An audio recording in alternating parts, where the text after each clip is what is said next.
নমস্কার বন্ধুরা, আজকে আমি একাদশ শ্রেণীর নতুন সিলেবাসে সেমিস্টার 1 এর হিস্ট্রি কিছু কোয়েশ্চেন অ্যান্সার নিয়ে তোমাদেরকে আলোচনা করে দেব।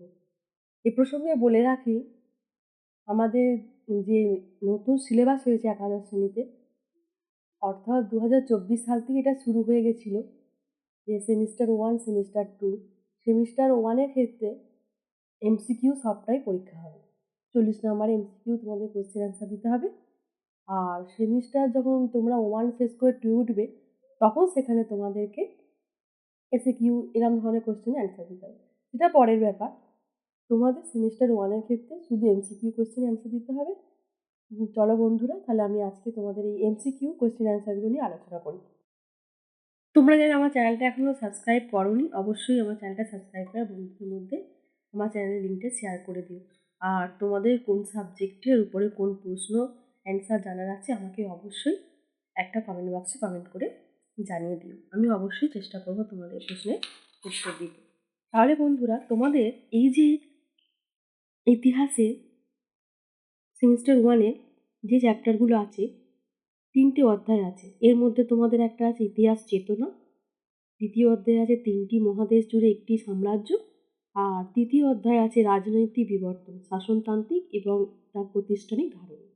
এই গেল আমার অধ্যায়গুলো। এই অধ্যায়গুলো আমাকে সেমিস্টার 1-এ তোমাদের পড়তে হবে। এবার প্রথম অধ্যায় থেকে আমাদের 10 নম্বর এমসিকিউ আসবে, দ্বিতীয় অধ্যায় থেকে 15 নম্বর এমসিকিউ আসবে, তৃতীয় অধ্যায় থেকেও 15 নম্বর এমসিকিউ আসবে। তাহলে আমাদের টোটাল হয়ে গেল 40 নম্বর। এবার আমি তোমাদের এই প্রথম অধ্যায় অর্থাৎ ইতিহাস চেতনা, এ থেকে এমসিকিউ কোয়েশ্চেন নিয়ে আলোচনা করব। ইতিহাস শব্দটি অর্থ হল মানব সভ্যতার বিবর্তনের কাহিনী। দ্বিতীয় কোশ্চেন, প্রথম ইতিহাসের সংজ্ঞা নিরূপণের চেষ্টা করেন গ্রিকরা। তৃতীয় কোশ্চেন, গ্রিকরা প্রকৃত অর্থেই বিজ্ঞান, তার কিছুমাত্র বেশি বা কম নয়। উক্তিটি কার? উক্তিটি হল বিউরির। কাকে বলে ইতিহাস গ্রন্থটি রচয়িতা কে? এই গ্রন্থটি রচয়িতা হলেন E.H. কার। ইতিহাসের জনক কাকে বলা হয়? ইতিহাসের জনক বলা হচ্ছে হেরোডোটাসকে।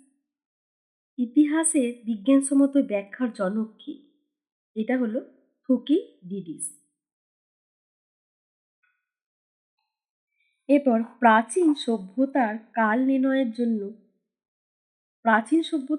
নির্ণয়ের কাজে ব্যবহৃত রেডিও কার্বন পদ্ধতি আবিষ্কৃত হয় কত সালে?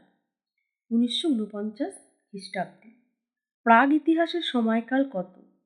প্রাগ ইতিহাসের সময়কাল আমাদের হলো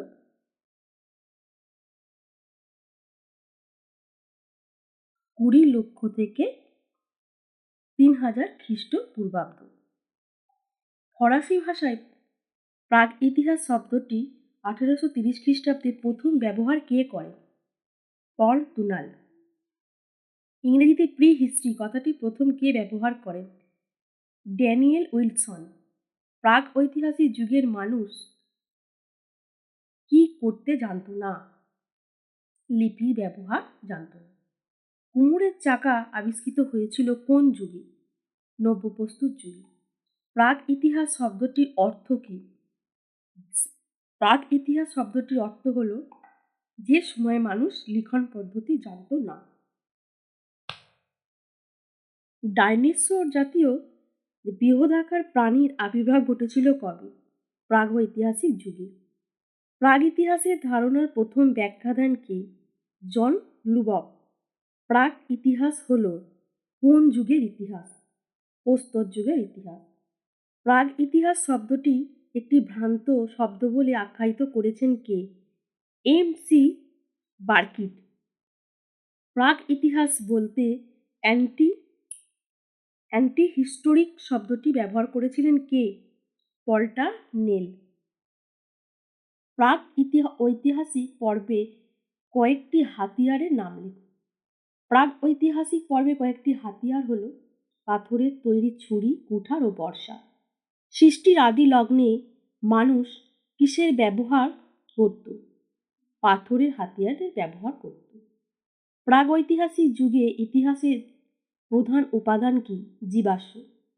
প্রাগৈতিহাসিক যুগের পরের যুগের নাম কি? প্রাগৈতিহাসিক যুগের পরের যুগের নাম প্রায় ইতিহাস যুগ। প্রাগইতিহাস শব্দটির অর্থ কি? প্রাগইতিহাস শব্দটির অর্থ হল প্রাক ইতিহাস ও ইতিহাসের মধ্যবর্তী সময়কাল। প্রকৃতপক্ষে হরপ্পা সভ্যতা হল কোন সময়কার সভ্যতা? প্রাক ইতিহাস যুগের সভ্যতা। ভারতের প্রাগইতিহাস যুগের সূচনা হয়েছিল কবে? 5000 বছর আগে। ভারতের প্রাগইতিহাস যুগের সূচনা কবে থেকে হয়? পাথরের ব্যবহারের সময়কাল থেকে।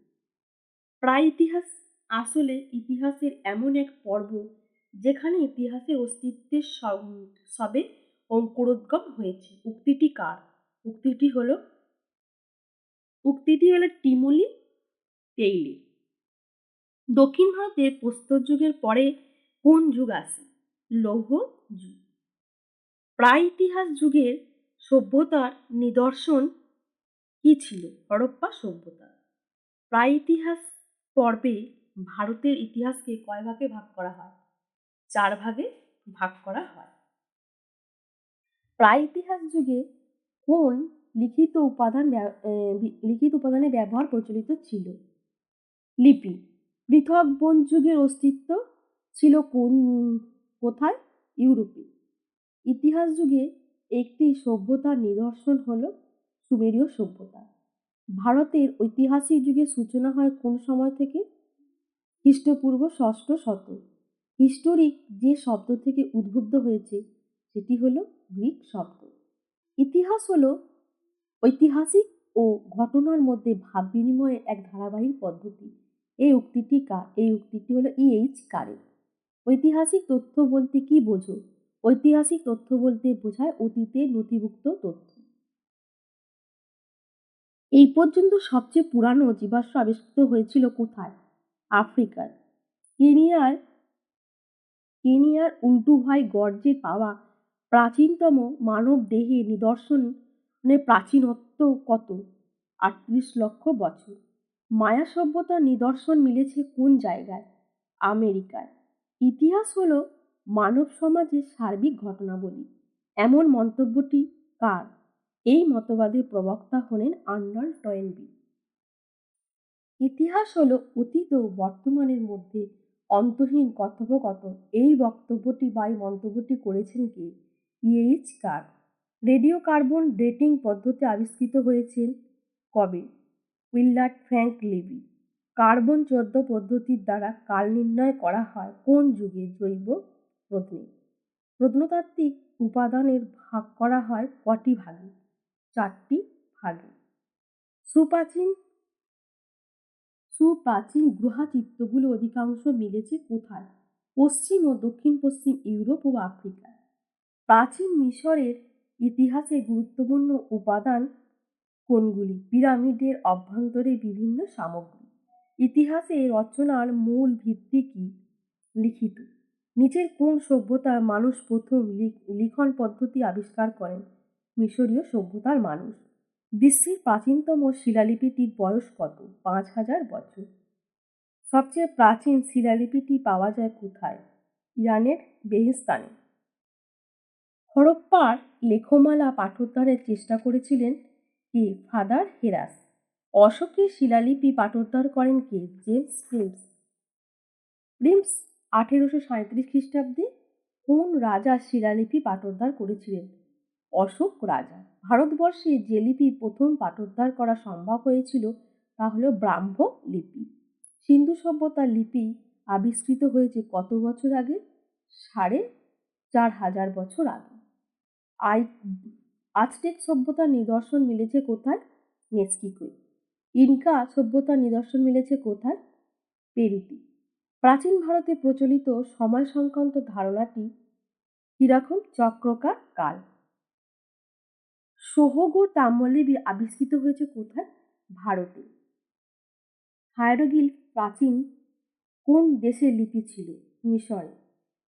কোন রাজার হাতিগুলফা লিপি উৎকীর্ণ করেছিলেন? খারবেল। রোজেটা ফলক কোন দেশে পাওয়া যায়? মিশরে। রোমের ইতিহাসের রচয়িতা কে? লিভি। পৃথিবীর বৃহত্তম মহাকাব্যের নাম কি? মহাভারত। পৃথিবীর প্রাচীনতম মহাকাব্য কোনটি? গিলগামেশ। হায়ারোগ্লিফ লিপিতে ব্যবহৃত সর্বমোট চিত্রলিপির সংখ্যা 750টি। খ্রিস্টের জন্মের যত বছর আগে মানুষ লিখন পদ্ধতি আবিষ্কার করেছিলেন সেটি হল 5000। ইউনিফর্ম লিপির অপর নাম কি? কোণাক্ষর লিপি। একটি সাহিত্যের উপাদান হলো মার্কো পোলোর বিবরণ। রাজতরঙ্গিনী গ্রন্থটি থেকে কোন অঞ্চলের ইতিহাস জানা যায়? কাশ্মীর অঞ্চলের ইতিহাস জানা যায়। কল্পসূত্র রচনা করেছিলেন কে? ভদ্রবাহু। মেঘদূতের রচয়িতা কে? কালিদাস। যেখানে বিভিন্ন লিপিগুলি আবিষ্কার হয়েছে তা হলো মূলত টাইগ্রিস ইউফ্রেটিস নদী এবং নীল ও সিন্ধু নদের উপত্যকা। বুক অব ড্যানিয়েল গ্রন্থে কার রাজত্ব বা সময়কালের উল্লেখ আছে? স্বাধীন ব্যাবিলন রাজ্যে নেবুকাদনেজারের উল্লেখ আছে। প্রাচীন কিউনিফর্ম লিপি ব্যবহার করত কারা? সুমেরীয়রা। প্রাচীন মিশরীয়রা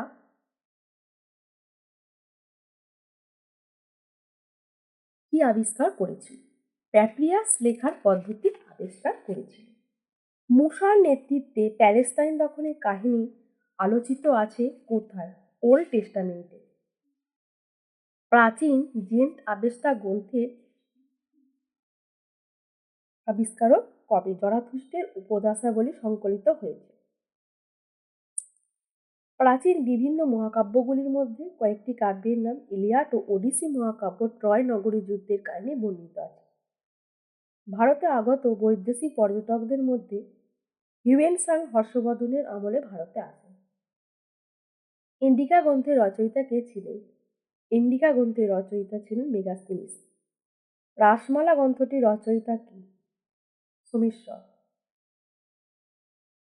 মুদ্রাক্ষর গ্রন্থের রচয়িতা কে? বিশাখ দত্ত। ইনিট কাব্যগ্রন্থের রচয়িতা কে? ভার্জিল। গিলগামেশ মহাকাব্যটি লিখিত হয় সুমেরীয় ভাষায়। ওয়েলথ অফ নেশন গ্রন্থের লেখক কে? Adam Smith. কার মতে ইতিহাসের কাজ হলো একনিষ্ঠভাবে ঘটনা উপস্থাপন? Ranke. The history of the decline and fall of the Roman Empire গ্রন্থটির রচয়িতা হলেন এডওয়ার্ড গিবন। আধুনিক কালে ইতিহাস তত্ত্বের জনক বলা হয় র্যাঙ্কেকে। র্যাঙ্কের ইতিহাসে যে দৃষ্টিভঙ্গি বিশ্বাসী ছিলেন সেটি হলো যুক্তিবাদী। ইতিহাস হলো ঈশ্বরের কার্যাবলীর বিবরণ। উক্তিটি হলেন অগাস্টিনের। আর্নল্ড টোয়েনবি লিখিত বিখ্যাত গ্রন্থের নাম হলো স্টাডি অব দি হিস্ট্রি। একজন যুক্তিবাদী ঘরানার ঐতিহাসিক হলেন ভলতেয়ার। ইতিহাসে সাম্রাজ্যবাদী দৃষ্টিভঙ্গির বিশ্বাসী ছিলেন জেমস মিল। নিম্নবর্গের ইতিহাস চর্চার সঙ্গে যুক্ত ঐতিহাসিক হলেন রণজিৎ গুহ। ইতিহাসের মার্ক্সবাদী ব্যাখ্যার প্রবক্তা কার্ল মার্কস ছিলেন জার্মানির দার্শনিক। ফার্নান্ড ব্রদেস তার সিভিলাইজেশন অ্যান্ড ক্যাপিটালাইজেশন গ্রন্থে বলেছেন অর্থনীতি, রাষ্ট্র, সমাজ ও সভ্যতার আলোচনা। ভারতে জাতীয়তাবাদী ইতিহাস চর্চার সমর্থক ছিলেন রাজেন্দ্রলাল মিত্র, রমেশচন্দ্র দত্ত, হরপ্রসাদ শাস্ত্রী প্রমুখ। ভারতের মার্ক্সবাদী ইতিহাসচর্চার ধারণাকে এগিয়ে নিয়ে গেছেন এমন একজন ঐতিহাসিক হলেন দামোদর ধর্মানন্দ কোসাম্বী আর ভূপেন্দ্রনাথ দত্ত প্রমুখ। কেমব্রিজ গোষ্ঠীর কয়েকজন ঐতিহাসিক ছিলেন জ্যাক গ্যালাইহার, লুই নেমিয়ার ইত্যাদি। এরপর হলো জনশ্রুতি অনুযায়ী ভারতীয় পুরাণগুলো রচনা করেছিলেন কারা? ঋষিরা। তারপর ভারতে কটি পুরাণ আছে? 18টি। তাহলে আজকে আমি তোমাদের 100টা মতো এমসিকিউ কোয়েশ্চেন অ্যান্সার নিয়ে আলোচনা করে দিলাম। আবার তোমাদের সাথে দেখা হবে নেক্সট ভিডিও। আজকের ভিডিও এই পর্যন্তই। ধন্যবাদ।